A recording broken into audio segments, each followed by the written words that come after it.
આરતી દવે. આઈ એમ 54 year old. આજે yoga day દિવસ છે. બધાને મારા વતી યોગા દિવસનું happy yoga day.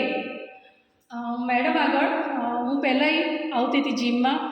મેડમનું બેસ્ટમાં best gym છે. પહેલાં મને ત્યારે જ્યારે 1 વર્ષ પહેલાં મેં ચાલુ કર્યું હતું ને ત્યારે મને 88 kg મારું હતું વેઇટ અને 73 મને મેડમે કરી દીધું હતું. એક્સરસાઇઝ પ્લસ ત્યારે મને ડાયટ કરેલું હતું મેડમે. અત્યારે એજના હિસાબે મને ઘણા જ પ્રોબ્લેમ થતા હતા. વચ્ચે મેં સ્કીપ કર્યો 1 વર્ષ માટે, એટલા માટે કે મેડમે પ્લેસ ચેન્જ કર્યું હતું જીમ માટેનું. એ ત્યાં જતા રહ્યા હતા 150 ફીટ રિંગ રોડ. પણ અત્યારે પાછું મારા ઘરની પાસે જ જ્યાં પહેલાં હતું એરપોર્ટ રોડ ઉપર ત્યાં જ પાછું એણે ચાલુ કરી દીધું છે. ત્યારે મેડમને મેં વાત કર્યું કે મેડમ મને પાછો સેમ પ્રોબ્લેમ ચાલુ થઈ ગયો છે, ગેસ્ટિંગ છે, એજના હિસાબે મને ઘણો પ્રોબ્લેમ થઈ છે. તો મેડમ કે નો પ્રોબ્લેમ, તમે માલતીબેન આવી જાઓ, સ્ટાર્ટ કરી દો, હું તમને બધું તમારું સોલ્વ થઈ જશે.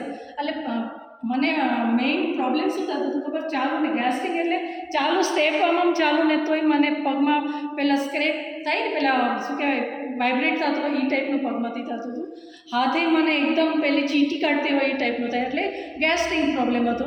તો મેડમ બોલ્યા કે બધું જતું રહેશે અને માઇન્ડ ફ્રેશ થઈ જશે, થોડું તમે રિધમ ઉપર આવશો, યોગા અહીં હું તમને યોગાય કરાવીશ. એવું નથી, મેં 1 યર વચ્ચે સ્કીપ કર્યું ત્યારે યોગાય કર્યું હતું. યોગાથી મને રિલીફ હતું, ઘણું હતું, પણ જેમ જેમ મેં વચ્ચે એ યોગાય મેં સ્કીપ કર્યું તો મને શું થયું, પાછું ગેસ્ટ્રિક ચાલુ થઈ ગયું. મેડમ કે ના તમે એવું નહીં કરો, તમે આપણું 1 જૂનથી સ્ટાર્ટ કરો. અને ખરેખર મેં 1 જૂનથી સ્ટાર્ટ કર્યું. અત્યારે 20 દિવસ જ થયા. તમે બિલીવ નહીં કરો, બોલો મારું કેટલું 3 kg લોસ થયું છે. પ્લસ તમે ઈચમાં જોશો ને તો બિલીવ નહીં કરો, એટલું અમેઝિંગ રિઝલ્ટ છે. પ્લીઝ વેઇટ, દેખાવું છું મને, તમે જોઈ શકો છો. 1 જૂનથી આજે 21 જૂન છે ત્યાં સુધીનું રિઝલ્ટ છે.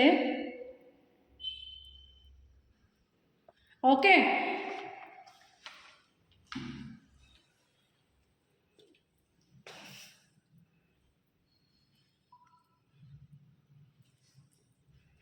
હું આવી ત્યારે 83.2 kg હતું મારું 1 જૂન, અને અત્યારે આજે 21 જૂન છે, 81.4 થયું છે મારું. સોચો, ખરેખર દર્શિકા મેમના જીમમાં તમે આવો અને તમે પણ મારી જેમ આવું સરસ બોડીનું રિઝલ્ટ. અરે ટમી તો દેખો સાઈડ, કારણ કે એજના હિસાબે પહેલી ઇફેક્ટ તમને સાઈડથી આવે છે અને ગ્લો બી, સ્કિન ઉપર ગ્લો બી આવે છે. એવું નથી કે તમે લોકો પેલું કરો છો તો. અને આ રિંકલ્સ જો, અને ફિટ એન્ડ ફાઇન રહેવું હોય તો એક્સરસાઇઝ આપણા માટે બેસ્ટ છે.